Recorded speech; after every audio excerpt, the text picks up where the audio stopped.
ഇവിടെ കല്ലുകളുടെ ഭാഷ മനുഷ്യന്റെ ഭാഷയെ നിർവീര്യമാക്കുന്നു. രവീന്ദ്രനാഥ ടാഗോർ ഒരു ക്ഷേത്രത്തെക്കുറിച്ച് പറഞ്ഞ വാക്കുകളാണിത്. ആ വാക്കുകളെ അന്വർത്ഥമാക്കും വിധം വിസ്മയാവാഹമാണ് കൊണാർക്ക് സൂര്യക്ഷേത്രം. കൊണാർക്ക് എന്നാൽ സൂര്യന്റെ ദിക്ക് എന്നാണ് അർത്ഥം.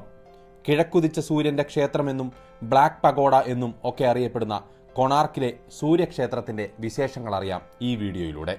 ഭാരതത്തിന്റെ കിഴക്കൻ സംസ്ഥാനമായ ഒഡീഷയിലാണ് നിഗൂഢതകളുടെ പറുദീസയായ കൊണാർക്ക് സ്ഥിതി ചെയ്യുന്നത്. ഒഡീഷയുടെ തലസ്ഥാനമായ ഭുവനേശ്വറിൽ നിന്നും 65 കിലോമീറ്റർ കിഴക്ക് ബംഗാൾ ഉൾക്കടലിന്റെ തീരത്താണ് കൊണാർക്ക് ക്ഷേത്രം. കൊൽക്കത്തയിൽ നിന്നും 500 കിലോമീറ്റർ തെക്ക് ഭാഗത്ത്. കൊണാർക്ക് പ്രശസ്തമായിരിക്കുന്നത് അതുല്യമായ വാസ്തുശില്പ ചാതുരി കൊണ്ടും വിസ്മയിപ്പിക്കുന്ന അതിന്റെ ഘടന കൊണ്ടും പ്രശസ്തമായ സൂര്യക്ഷേത്രത്തിന്റെ പേരിലാണ്. കൊണാർക്കിലെ സൂര്യക്ഷേത്രമെന്ന് ഇപ്പോഴും അതറിയപ്പെടുന്നു.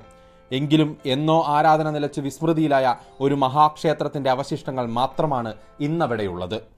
13-ാം നൂറ്റാണ്ടിൽ നരസിംഹദേവൻ ഒന്നാമൻ എന്ന ഗാംഗേയ രാജാവാണ് ഈ ക്ഷേത്രം പണി കഴിപ്പിച്ചത്.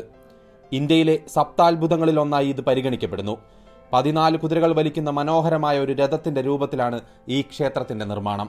12 അടി വ്യാസമുള്ള 7 കുതിരകൾ വലിക്കുന്ന മനോഹരമായ കൊത്തുപണികളുള്ള 24 ശിലാചക്രങ്ങളുണ്ട് ഈ രഥത്തിന്. രഥത്തിന്റെ ഓരോ വശത്തുമുള്ള 12 ചക്രങ്ങൾ വെറും രഥചക്രങ്ങളല്ല. ഈ ചക്രങ്ങളുടെ നിലത്ത് വീഴുന്ന നിഴൽ നോക്കി നമുക്ക് സമയം കൃത്യമായി തിട്ടപ്പെടുത്താൻ സാധിക്കുന്നു.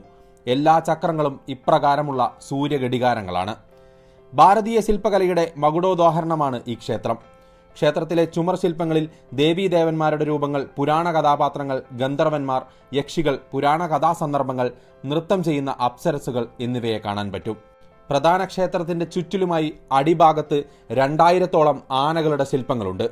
വാത്സ്യായന മഹർഷിയുടെ കാമശാസ്ത്രത്തിൽ പ്രതിപാദിക്കുന്ന ലൈംഗിക ചേഷ്ടകൾ ഇവിടെ ശില്പങ്ങളായി കാണാം. അംഗലാവണ്യം തെറ്റാതെ വളരെ സൂക്ഷ്മതയോടെയാണ് ഓരോ ശില്പവും നിർമ്മിച്ചിരിക്കുന്നത്. കിഴക്ക് ദർശനമായാണ് ക്ഷേത്രം നിലനിൽക്കുന്നത്. ഉദയസൂര്യന്റെ പ്രകാശരശ്മികൾ പ്രധാന വിഗ്രഹത്തിന്റെ മൂർധാവിൽ പതിക്കുന്ന രീതിയിലായിരുന്നു ഇതിന്റെ നിർമ്മാണം. 229 അടി ഉയരമുണ്ടായിരുന്ന പ്രധാന ക്ഷേത്രത്തിന് 3 ഭാഗങ്ങളുണ്ട്. സൂര്യദേവന്റെ പൂജാവിഗ്രഹം പ്രതിഷ്ഠിച്ചിരിക്കുന്ന ശ്രീകോവിൽ അഥവാ ഗർഭഗൃഹം, ക്ഷേത്ര സോപാനം, ജഗമോഹൻ മണ്ഡപൻ എന്നിവയാണവ. 1200-ഓളം പേർ 12 വർഷത്തോളം സമയമെടുത്താണ് ഈ ക്ഷേത്രം നിർമ്മിച്ചത്. സൂര്യദേവന്റെ 3 ഭാവങ്ങളായ ഉദയം, മധ്യാഹ്നം, അസ്തമയം എന്നിവ പ്രധാന ക്ഷേത്രത്തിൽ 3 ഭാഗങ്ങളിലായി നിർമ്മിച്ചിരിക്കുന്നു. കല്ലുകൾ തമ്മിൽ യോജിപ്പിക്കാൻ സിമന്റോ കുമ്മായമോ ഉപയോഗിച്ചിട്ടില്ല. ഓരോ കല്ലും പ്രത്യേക രീതിയിൽ കൂട്ടിയിണക്കിയാണ് ഇത് നിർമ്മിച്ചിരിക്കുന്നത്. കൊണാർക്കിന്റെ പരിസരങ്ങളിൽ കാണാത്ത പ്രത്യേകതരം കല്ലുകൾ ഉപയോഗിച്ചാണ് ക്ഷേത്രം നിർമ്മിച്ചിരിക്കുന്നത്. പക്ഷേ ഇപ്പോഴത്തെ ക്ഷേത്രത്തിന്റെ സ്ഥിതി എന്ന് പറയുന്നത് സമുദ്രത്തിൽ നിന്നും വീശുന്ന ഉപ്പ് കാറ്റ് ഈ ശിലാസൗധത്തെ കാർന്ന് തിന്നുകൊണ്ടിരിക്കുന്ന അവസ്ഥയിലാണ്. ഈ ക്ഷേത്രം അതിന്റെ മഹത്വത്തിന്റെയും ആഡംബരത്തിന്റെയും പൂർണ്ണതയിൽ എത്ര നാൾ നിലകൊണ്ടിരുന്നുവെന്നോ അതിന്റെ തകർച്ചയുടെ കാരണങ്ങൾ എന്താണെന്നോ ആർക്കും തന്നെ വ്യക്തമായ അറിവില്ല. ഗംഭീരമായിട്ടുള്ള ഈ സ്മാരകം തകർന്നതിന്റെ കൃത്യമായ തീയതിയും കാരണവും ഇപ്പോഴും ദുരൂഹമാണ്. ചരിത്രം ഇതേക്കുറിച്ച് ഏറെക്കുറെ നിശബ്ദമാണ് എന്ന് തന്നെ പറയാം. പണ്ഡിതന്മാർ തമ്മിൽ തന്നെ അഭിപ്രായ വ്യത്യാസങ്ങളുണ്ട്. ചില ചരിത്രകാരന്മാർ പറയുന്നത് ക്ഷേത്രത്തിന്റെ പതനം നടക്കുന്നത് ഇത് പണി കഴിപ്പിച്ച രാജനരസിംഹദേവൻ ഒന്നാമന്റെ അകാലത്തിലുള്ള മരണം കാരണം ക്ഷേത്ര നിർമ്മാണം പാതി വഴിയിൽ മുടങ്ങിയതുകൊണ്ടാണ് എന്നാണ്. ഏറെ നാൾ ഇങ്ങനെ പണികളൊന്നും നടക്കാതെ ക്ഷേത്രം നശിച്ചുവെന്ന് പറയപ്പെടുന്നു. എന്നാൽ മറ്റു ചിലരുടെ അഭിപ്രായപ്രകാരം സൂര്യക്ഷേത്രത്തിന് മുകളിൽ ഒരു കാന്തിക പ്രഭാവമുള്ള കല്ലുണ്ടായിരുന്നു. അതിന്റെ കാന്തിക സ്വാധീനം കാരണം കൊണാർക്ക് ക്ഷേത്രത്തിന് മുന്നിലൂടെ സമുദ്രത്തിലൂടെ സഞ്ചരിക്കുന്ന കപ്പലുകൾ വഴിതെറ്റി സഞ്ചരിക്കുകയും നശിക്കുകയും ചെയ്തിരുന്നുവത്രേ.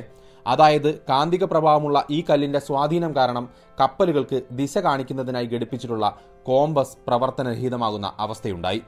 കപ്പിത്താന്മാർക്ക് തങ്ങളുടെ കപ്പലുകൾ ശരിയായ ദിശയിലേക്ക് നയിക്കുന്നതിന് ബുദ്ധിമുട്ടുണ്ടാവുന്നു. അതിനാൽ കപ്പൽ വഴി തെറ്റാതിരിക്കാൻ കടൽ കടന്നെത്തിയ കച്ചവടക്കാർ സൂര്യക്ഷേത്രത്തിൽ നിന്നും കാന്തിക പ്രഭാവമുള്ള കല്ല് എടുത്തു കളയുന്നു. ക്ഷേത്രഭിത്തിയിലെ എല്ലാ കല്ലുകളും സന്തുലിതമായി നിലനിർത്തുന്ന കേന്ദ്ര കല്ലായി ക്ഷേത്രത്തിലെ ഈ കാന്തിക പ്രഭാവമുള്ള കല്ല് പ്രവർത്തിച്ചിരുന്നു എന്നാണ് കരുതപ്പെടുന്നത്. കാന്തിക മണ്ഡലം തകർന്നതോടെ ക്ഷേത്രം ക്രമേണ നശിച്ചു.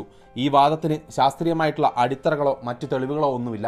പക്ഷേ ഇങ്ങനെ വിശ്വസിക്കുന്നവരുടെ എണ്ണവും വളരെയധികമാണ്. ക്ഷേത്രത്തിന്റെ പതനവുമായി ബന്ധപ്പെട്ട് ഏറ്റവും വിശ്വസനീയമായ കഥ ബംഗാൾ സുൽത്താനായിരുന്ന സുലൈമാൻ ഖാൻ ഖരാനിയുടെ മന്ത്രിയായ കലാബഹാദുമായി ബന്ധപ്പെട്ടതാണ്. കലാബഹാദ് 1508-ൽ ഒഡീഷയെ ആക്രമിക്കുന്നു. ഒരു ഹിന്ദു ആയിരുന്ന അദ്ദേഹം മതം മാറി മുസ്ലിം ആകുകയായിരുന്നു. ഇദ്ദേഹം കൊണാർക്ക് ക്ഷേത്രം ആക്രമിക്കുകയും അതിന്റെ ഫലമായി ക്ഷേത്രഘടന ദുർബലമാവുകയും ചെയ്തു എന്നാണ് ഏറ്റവും കൂടുതൽ ആളുകൾ വിശ്വസിക്കുന്നതും വിശ്വസനീയമായിട്ടുള്ള ഒരു ചരിത്രം എന്ന് പറയുന്നതും അതാണ്. എന്തായാലും ക്ഷേത്രം തകർന്നതോടെ സൂര്യാരാധന ഇവിടെ പൂർണ്ണമായും നിലച്ചു. ആരും ഇവിടം സന്ദർശിക്കാതെയായി. ഏറെ നാളുകൾക്ക് ശേഷം ഇവിടം പൂർണ്ണമായും വിസ്മരിക്കപ്പെടുകയും ആ പ്രദേശം ഒരു മരുഭൂമി സമാനമാകുകയും ചെയ്തു. അനേക വർഷങ്ങളോളം ഈ നില തുടർന്നു. കാലക്രമേണ വന്യജീവികളുടെ വിഹാര കേന്ദ്രമായി ഇവിടം മാറി. 18-ാം നൂറ്റാണ്ടിന്റെ അവസാനത്തോടെ കൊണാർക്ക് ക്ഷേത്രം അതിന്റെ എല്ലാ മാഹാത്മ്യങ്ങളും നശിച്ച് ഒരു അസ്ഥിപഞ്ജരം പോലെ നിലകൊണ്ടു. പകൽ സമയങ്ങളിൽ പോലും ഇവിടം സന്ദർശിക്കാൻ പരിസരവാസികൾ ഭയപ്പെട്ടു. കടൽ കൊള്ളക്കാരുടെ ആക്രമണം മൂലം കൊണാർക്കിലെ തുറമുഖവും അടയ്ക്കുന്ന സ്ഥിതിവിശേഷമുണ്ടായി. 19-ാം നൂറ്റാണ്ടിന്റെ അവസാന കാലഘട്ടങ്ങളിൽ സർക്കാർ ഈ സ്ഥലം ഏറ്റെടുക്കുകയും സംരക്ഷണ പ്രവർത്തനങ്ങൾ തുടങ്ങുകയും ചെയ്തു. ഇന്ന് സംസ്ഥാന കേന്ദ്ര ഗവൺമെന്റുകൾ കൊണാർക്ക് ക്ഷേത്രത്തിന്റെ സംരക്ഷണത്തിൽ അതീവ ശ്രദ്ധ ചെലുത്തുന്നു. ഇന്ന് ഇന്ത്യക്കകത്തും പുറത്തുമുള്ള ഒരുപാട് സന്ദർശകരെ ഈ ക്ഷേത്രം ആകർഷിക്കുകയും ചെയ്യുന്നു. ഇവിടെ നിന്നും കിട്ടിയിട്ടുള്ള പല രൂപത്തിലുള്ള വിഗ്രഹങ്ങൾ, ജാമിതീയ രൂപങ്ങൾ എന്നിവ ആർക്കിയോളജിക്കൽ സർവേ ഓഫ് ഇന്ത്യയുടെ ഉടമസ്ഥതയിലുള്ള ഒരു മ്യൂസിയത്തിൽ സൂക്ഷിച്ചിരിക്കുന്നു. നാശത്തിന്റെ വക്കിലായ ഈ ക്ഷേത്രം ഇടിഞ്ഞു വീഴാതിരിക്കാനായി ഉൾഭാഗം കല്ലും മണ്ണും നിറച്ച് അടച്ചിരിക്കുകയാണ്. കൂടാതെ തന്നെ ക്ഷേത്രം ഇപ്പോൾ ഇരുമ്പ് പൈപ്പുകളാൽ താങ്ങി നിർത്തിയിരിക്കുകയും ചെയ്യുന്നു. 1906 മണൽ നിറഞ്ഞ കാറ്റിനെ പ്രതിരോധിക്കാൻ കടലിന് അഭിമുഖമായി മരങ്ങൾ നട്ടുപിടിപ്പിച്ചു. പ്രധാന ക്ഷേത്രത്തിനു ചുറ്റും 22 ഉപക്ഷേത്രങ്ങൾ ഉണ്ടായിരുന്നു. ഇപ്പോൾ വൈഷ്ണവ ക്ഷേത്രവും മായാദേവി ക്ഷേത്രവും മാത്രമേ അവശേഷിക്കുന്നുള്ളൂ. 1909 മണലും അവശിഷ്ടങ്ങളും നീക്കം ചെയ്യുന്നതിനിടെയാണ് മായാദേവി ക്ഷേത്രം കണ്ടെത്തിയത്. 1984 യുനെസ്കോ കൊണാർക്കിനെ ലോക പൈതൃക കേന്ദ്രമായി പ്രഖ്യാപിച്ചു. ഇന്ത്യൻ സാംസ്കാരിക പൈതൃകത്തിന് അതിന്റെ പ്രാധാന്യം സൂചിപ്പിക്കാൻ ഇന്ത്യൻ കറൻസി നോട്ടിന്റെ മറുവശത്ത് കൊണാർക്ക് സൂര്യക്ഷേത്രം ചിത്രീകരിച്ചിട്ടുണ്ട്.